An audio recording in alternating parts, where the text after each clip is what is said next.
ආදරයෙන් පිළිගන්නවා channel එකට. මම අද ඔයාලට හදන්න කියලා දෙන්නේ මේ වගේ රසට පැණි බේරෙන මීවදේ වගේ සිදුරු තියෙන වටලප්පන් එකක්. මම මෙතන අරගෙන තියෙනවා කිතුල් හකුරු ග්‍රෑම් 500ක්, බිත්තර 10ක්, උකු පොල් කිරි කෝප්පයක්, එනසල් 8ක් විතර, කුරුඳු පොතු කෑලි 2ක්, සාදික්කා, ඒ වගේම වතුර කෝප්ප කාලක් සහ සීනි ග්‍රෑම් 100ක් අරගෙන තියෙනවා. මම දැන් අපි ගත්ත කුළු බඩු ටික මේ වගේ පෑන් එකකට දාලා පොඩ්ඩක් රත් කරගන්නවා. එතකොට කොටා ගන්නත් ලේසි. ඒ වගේම ගොඩාක් කළු වෙනකන් තියාගන්න නැහැ. සාමාන්‍යයෙන් රත් වෙනකන් තියාගන්නවා. කුරුඳු පොතු තඟල් 2ක විතර ප්‍රමාණයේ කෑලි 2ක් තිබ්බනම් හොඳටම ඇති. දැන් මේ විදිහට අපි රත් කරගෙන ලිප ඕෆ් කරගමු. අපි දැන් ඉස්සරෝම සීනි ටික කැරමල් කරගන්න ඕනේ. දැන් මේ විදිහට භාජනයක් අරගෙන සීනි වලින් කොටසක් මේ විදිහට එකතු කරලා අපි කැරමල් කරගමු. ඇත්තටම මම සීනි ග්‍රෑම් 100ක් කියලා කිව්වේ හකුරු 500කට. හැබැයි මම මෙතන මට සීනි අඩුවෙන් ඕන නිසා සීනි ග්‍රෑම් 50ක් විතර තමයි අරගෙන තියෙන්නේ. දැන් මේ විදිහට සීනි ටික කැරමල් වේගන එනකොට අපි කලින් වතුර එකතු කරන්නේ නැතුව තමයි සීනි ටික දාගත්තේ. දැන් අපි අර වතුර කෝප්ප කාලේ එකතු කරලා මේ විදිහට හොඳට කලවම් කරගන්න ඕන. මේ විදිහට හොඳට ඉක්මනට කලවම් කරගන්න. ගොඩාක් කළු වෙනකන් තියාගන්න එපා. එතකොට තිත්ත රසක් එනවා. මේ ගානට වගේ ආවහම ඔයගොල්ලෝ ලිප ඕෆ් කරගෙන හොඳට මේක කලවම් කරගන්න. මේ විදිහට දැන් ආපහු ලිප ඔන් කරගෙන අපි දැන් ග්‍රේට් කරගත්ත හකුරු ටික මේකට එකතු කරගමු. ඔගොල්ලෝ හකුරු ටික ග්‍රේට් කරලා අරගන්න. ඒ වගේම දැන් අපි කැරමල් කරන්න සීනි පොඩි ප්‍රමාණයක් එකතු කරගත්තේ.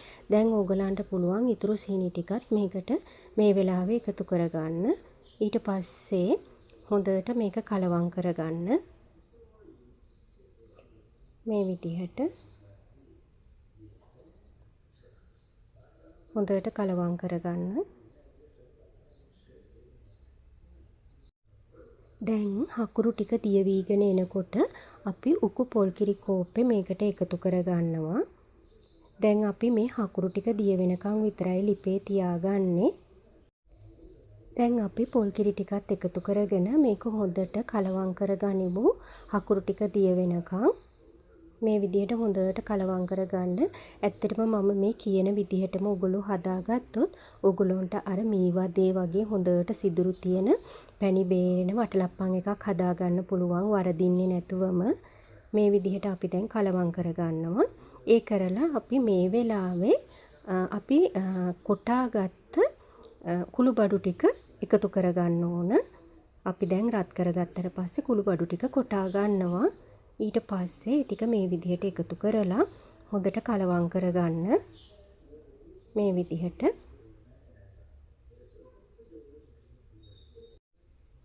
දැන් හකුරු ටික දිය වෙනකන් මේ විදිහට කලවම් කරගමු. තාම අඩියේ පොඩ්ඩක් හකුරු කෑලි තියෙනවා. ඒක නිසා මේක තව ටිකක් මේ විදිහට අපි ගින්දරේම මද ගින්දරේ තියලා මේ විදිහට කලවම් කරගමු. ගින්දර ගොඩාක් වැඩි කරන්න එපා. අපි සාමාන්‍යයෙන් පොඩි ගින්දරක තමයි මේක මේ විදිහට තියලා හකුරු ටික දිය වෙනකන් රත් කරගන්නේ. මේ විදිහට රත් කරගමු.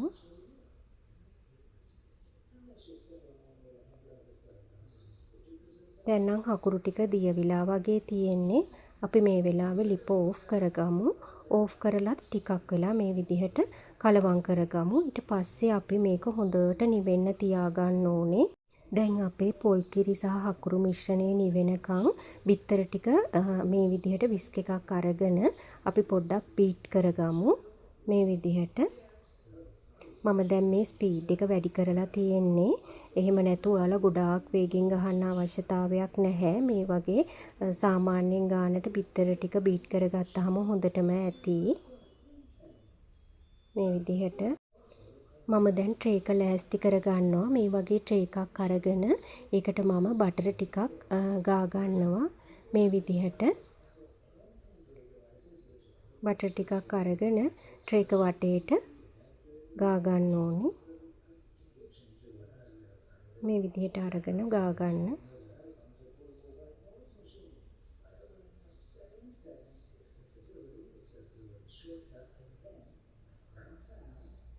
දැන් අපේ ට්‍රේ එක ලෑස්ති. අපි දැන් මේක පැත්තකින් අරන් තියාගමු. දැන් අපේ බිත්තර මිශ්‍රණයට අපි නිමෙන්න තියපු හකුරු මිශ්‍රණය එකතු කරගමු. මේ හකුරු මිශ්‍රණය හොඳටම නිමෙන්න ඕනේ. ඔගොල්ලෝ වතුර භාජනයක් උඩ තියලා හරි කමක් නැහැ. මේ හකුරු මිශ්‍රණය හොඳට නිමා ගන්න. නැත්තම් අර බිත්තර වලට උණු පිටින් දැම්මොත් එහෙම බිත්තර පොඩ්ඩක් තැම්බෙන්න වගේ බලනවා. ඒක කල්පනා කරලම හොඳටම නිවෙනකන් ඉඳලා තමයි අපි මේ මිශ්‍රණය එකතු කරන්නේ. දැන් මේ හකුරු සහ බිත්තර මිශ්‍රණයත් මේ විදිහට විස්ක් එකෙන් ඔයාලට පුළුවන් මේ විදිහට හොඳට කලවම් කරගන්න. මේ විදිහට හොඳට කලවම් කරගන්න. මේ විදිහට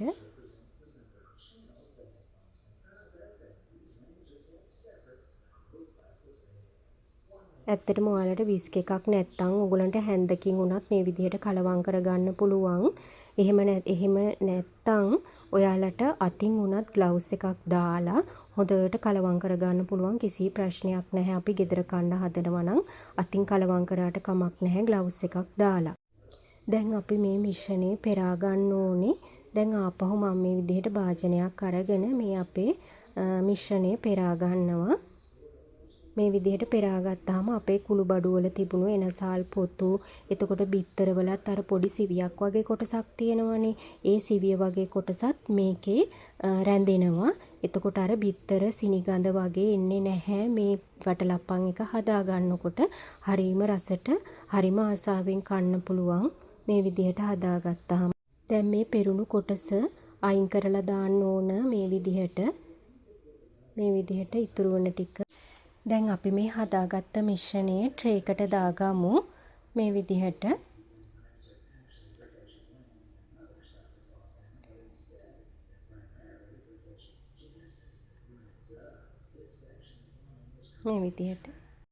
මම දැන් මේ දාගත්ත මිශ්‍රණය මේ විදිහට ෆොයිල් එකක් අරගෙන හොඳට වහ ගන්නවා. මේ විදිහට වටේට ඔයගොල්ලෝ මේ විදිහට වහගන්න. ඒකලා අර වැඩි කොටස උඩට නමලා මේ විදිහට හොඳට තද කරලා වහගන්න මේක.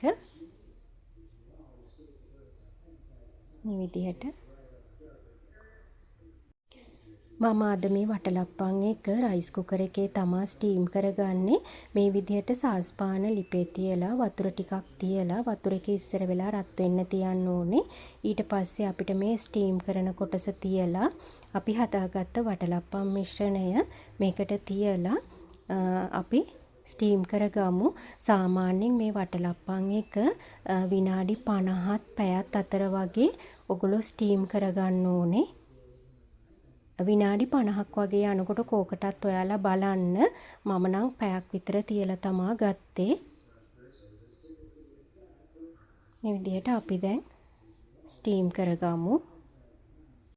දැන් පැයකින් පස්සේ මම මේ විදිහට වටලප්පන් එක පොඩ්ඩක් ඇරලා බලනවා. ඔයාලටත් පුළුවන් මේ විදිහට අරගෙන බලලා ටූත් පික් එකක් අරගෙන ටූත් පික් එක තනින් තැනට පොඩ්ඩක් මේ වටලප්පන් එකට ඇනලා මේ විදිහට බලන්න අතේ ගෑවෙනවද කියලා. අතේ දැන් මගේ ගෑවෙන්නේ නැහැනේ. මේ විදිහට මේ අතේ ගෑවෙන්නේ නැහැ. තෙත ගතිය නැහැ. ඒ කියන්නේ දැන් මේක හොඳටම ස්ටීම් වෙලා තියෙන්නේ. ඉතින් දැන් මේක තමයි අද අපි හදාගත්ත වටලප්පන් එක.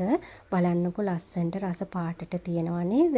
ඒ වගේම හරීම සුවඳයි. ඒ වගේම මේකේ හොඳට සිදුරු හැදිලා අපේ අර මී වදයක් වගේ හොඳ ලස්සනට තියෙනවා. ඒ වගේම අර කිසිම බිත්තර පිළිගඳක්වත් එහෙම මුකුත් නැහැ. හරිම ෂෝක් එකකට තිබුණා වටලප්පන් එක. ඉතින් ඔයාලටත් පුළුවන් මේ විදිහට හදලා බලන්න. මම කියපු විදිහටම හදවුවා නම් ඔයාලට මේ විදිහට හොඳ වටලප්පන් එකක් හදාගන්න පුළුවන්. දැන් බලන්න මේ වටලප්පන් එකේ හොඳට සිදුරු තියෙනවා මී වදේක වගේ. හොඳට පැණි බේරෙන්න තියෙනවා. ඉතින් මේ ප්‍රමාණ වලින්ම ඔයාලට හදාගත්තාම මේ වගේ රසයට හදාගන්න පුළුවන්. ඉතින් ඔයාලත් හදලා රස බලන්නකෝ. අද වීඩියෝ එක නැරඹුවාට ගොඩාක් ස්තුතියි. නැවතත් මෙවැනි වීඩියෝ එකකින් හමු වෙමු.